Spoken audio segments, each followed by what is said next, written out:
ಜಪಾನಿನ ಟೋಕಿಯೋದಲ್ಲಿ ನಡೆದ ಜಾಗತಿಕ ಅಥ್ಲೆಟಿಕ್ಸ್ ಆಟೋಟ ಸ್ಪರ್ಧೆಯಲ್ಲಿ ಅಮೆರಿಕ ಸಂಯುಕ್ತ ಸ್ಥಾನವು ಮೊದಲ ಸ್ಥಾನ ಉಳಿಸಿಕೊಂಡಿತು. 26 ಪದಕ ಗೆದ್ದಿತು. ಅದರಲ್ಲಿ 16 ಬಂಗಾರದ ಪದಕ. ಟೋಕಿಯೋದಲ್ಲಿ ನಡೆದು ಮುಗಿದ ವಿಶ್ವ ಅಥ್ಲೆಟಿಕ್ನಲ್ಲಿ ಯುಎಸ್ಎ 16 ಬಂಗಾರ, ತಲಾ 5 ಬೆಳ್ಳಿ ಕಂಚುಗಳೊಂದಿಗೆ 26 ಪದಕ ಪಡೆಯಿತು. 7 ಚಿನ್ನ, ತಲಾ 2 ಬೆಳ್ಳಿ ಕಂಚುಗಳೊಂದಿಗೆ ಕೆನ್ಯಾ 2ನೇ ಸ್ಥಾನ ಪಡೆದುಕೊಂಡಿತು. 3 ಸ್ವರ್ಣ, ತಲಾ 1 ಬೆಳ್ಳಿ ಕಂಚುಗಳೊಂದಿಗೆ ಕೆನಡಾ 3ನೇ ಸ್ಥಾನ ಹಿಡಿಯಿತು.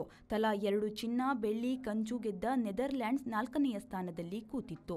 ಬೋಟ್ಸ್ವಾನಾ, ನ್ಯೂಜಿಲೆಂಡ್, ಸ್ಪೇನ್, ಸ್ವೀಡನ್ಗಳು ತಲಾ 1 ಚಿನ್ನ ಎಂದು 5ನೇ ಸ್ಥಾನ ಹಿಡಿದುಕೊಂಡವು. 2 ಬಂಗಾರ ಗೆದ್ದ ಪೋರ್ಚುಗಲ್ 9ನೇ ಜಾಗ ಬರಿಸಿತು.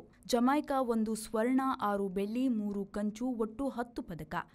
ಇಟಲಿ 1 ಸ್ವರ್ಣ, 3 ಬೆಳ್ಳಿ, 3 ಕಂಚು, ಒಟ್ಟು 7 ಪದಕ. ಜರ್ಮನಿ 1 ಚಿನ್ನ, 3 ಬೆಳ್ಳಿ, 1 ಕಂಚು, ಒಟ್ಟು 5 ಪದಕ. ಬ್ರೆಜಿಲ್ 1 ಚಿನ್ನ, 2 ಬೆಳ್ಳಿ, ಒಟ್ಟು 3 ಪದಕ. ಟ್ರಿನಿಡಾಡ್ ಟೊಬ್ಯಾಗೊ 1 ಚಿನ್ನ, 1 ಬೆಳ್ಳಿ, ಒಟ್ಟು 2 ಪದಕ. ಆಸ್ಟ್ರೇಲಿಯಾ 1 ಚಿನ್ನ, 3 ಕಂಚು, ಒಟ್ಟು 4 ಪದಕ. ಕ್ಯೂಬಾ 1 ಚಿನ್ನ, 2 ಕಂಚು, ಒಟ್ಟು 3 ಪದಕ. ಫ್ರಾನ್ಸ್ ಮತ್ತು ಈಕ್ವೆಡಾರ್ಗಳು 1 ಚಿನ್ನ, 1 ಕಂಚು, ಒಟ್ಟು 2 ಪದಕ.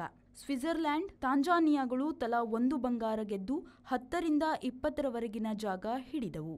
ಬ್ರಿಟನ್ 2 ಬೆಳ್ಳಿ, 3 ಕಂಚು, ಚೀನಾ 2 ಬೆಳ್ಳಿ, 2 ಕಂಚು, ಇಥಿಯೋಪಿಯಾ 2 ಬೆಳ್ಳಿ, 2 ಕಂಚು ಗೆದ್ದು 21, 22, 23ನೇ ಸ್ಥಾನಕ್ಕೆ ಇಳಿದವು. ಉಳಿದ ದೇಶಗಳು ಬೆಳ್ಳಿ ಕಂಚಿನಲ್ಲಿ ಉಳಿದವು.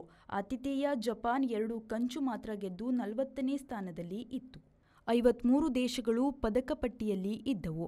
ಭಾರತವು ಯಾವುದೇ ಪದಕ ಗೆಲ್ಲಲಿಲ್ಲ. ಟ್ರ್ಯಾಕ್ ಆ್ಯಂಡ್ ಫೀಲ್ಡ್ನಲ್ಲಿ ಭಾರತ ಮತ್ತಷ್ಟು ಹಿಂದಕ್ಕೆ ಹೋಗಿದೆ.